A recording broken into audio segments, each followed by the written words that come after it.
दुई दिन न जाणु पुणी दिल्ली मुख्यमंत्री सुरक्षा त्रुटि गांधीनगर में आयोजित एक कार्यक्रम में जड़े अजणा व्यक्ति मुह घोड़ाई पहुंची सहित रेखा गुप्ता विरोध में नाराबाजी करथिला।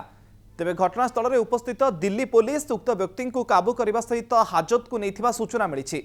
सूचना अनुसार गिरफ व्यक्ति जड़े बीजेपी कर्मी और तांको ना प्रवीण शर्मा। तेबे कार्यक्रम को से महिला पोशाक पिंधि आसवा सहित मुह को संपूर्ण भाव ढांकी थिले।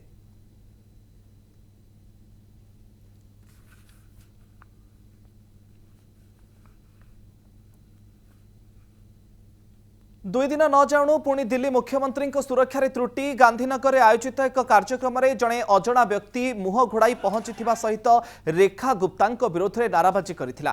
तेबे घटनास्थल में उपस्थित दिल्ली पुलिस उक्त व्यक्ति को काबू करने सहित हाजत को नहीं सूचना मिली। सूचना अनुसार गिरफ व्यक्ति जड़े बीजेपी कर्मी और तांको ना प्रवीण शर्मा। तेबे कार्यक्रम को से महिला पोशाक पिंधि आसवा सहित मुह को संपूर्ण भाव ढांकी थिले।